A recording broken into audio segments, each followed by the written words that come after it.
कि किस तरह हम आत्ममंथन करके अपने अंदर झांक कर ये देखें कि क्या हम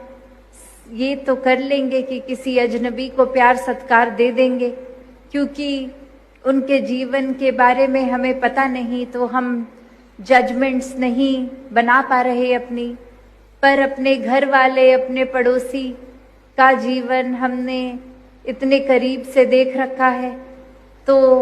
उसमें जजमेंट्स भी आ रही हैं कि ये तो ऐसा ही सोचते हैं, इनका स्वभाव तो ऐसा है, तो इसलिए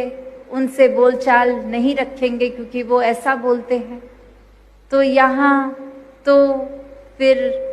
अपने आप से, अपने घर परिवार, एक करीबी को छोड़ के अगर हम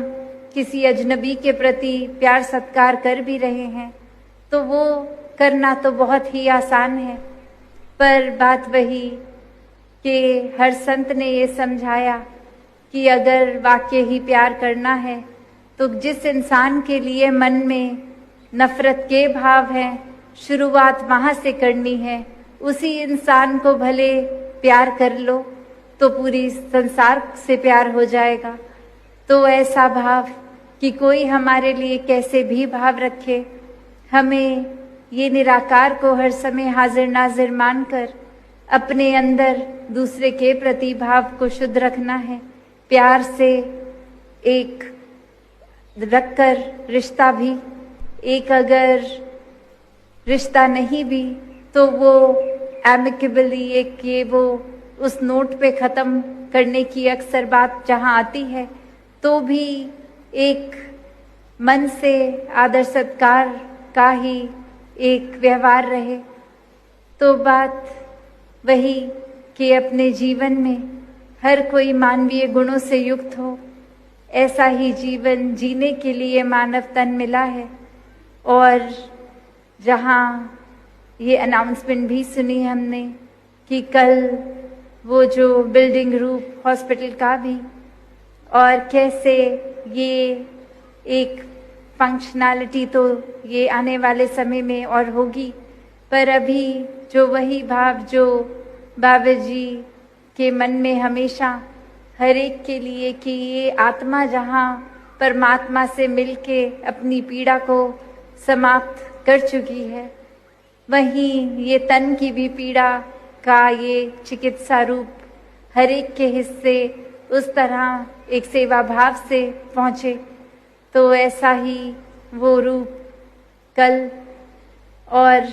यही बात कि कैसे जहाँ हम हर दिन सेवा के प्रति अपने मन को एक मजबूत करते हैं कि ये सेवा जितनी करी जाए कम, उसी प्रकार फिर ये जो रूप बनते हैं एक ऑर्गेनाइज्ड रूप, इस तरह भी जो ये सेवा का भाव हो कि हर कोई अपनी आत्मा से भी स्वस्थ और अपने तन से भी स्वस्थ रखे। ये तन मन धन जब पहले प्रण में ही ये निराकार को अर्पण कर दिया है, ये परमात्मा द्वारा दिया ही, और इसी में एक ये विचरण हो रहा है, तो कैसे वो स्वस्थ रहना भी है। तभी एक ये सोशल रूप में भी, चाहे प्रोजेक्ट अमृत हो रहा है, चाहे सफाइयाँ हो रही हैं, ये कोई भी रूप, ये प्रदूषण का भी, ये मन में बाहर हर तरफ ना हो, ये एक स्वच्छता का ही, एक शीतलता का, एक स्वच्छ रूप का रहे। तो दातार कृपा करे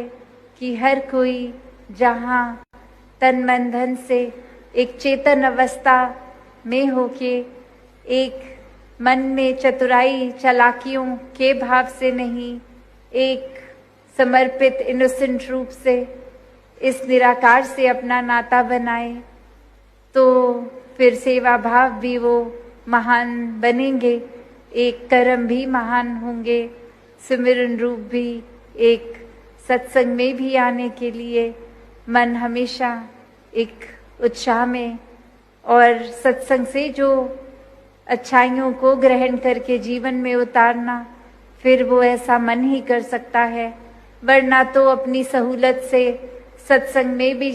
मैसेज को छटाई कर लेते हैं, कि उस महात्मा ने ये बोला था, ये पहली लाइन तो हम मान लेते हैं, पर जो दूसरी लाइन कही वो हम नहीं मानेंगे क्योंकि उसमें हमारी कन्वीनियंस नहीं है। तो इस तरह का जीवन भी फिर एक सत्संग आके भी सत्संग ना आना ही हुआ। तो दातार कृपा करे कि हर कोई वाकई ही एक जो असली रीज़न है, सही रीज़न है सेवा सिमरन सत्संग करने का, भक्ति करने का, निराकार का ज्ञान लेकर ये जीवन में निराकार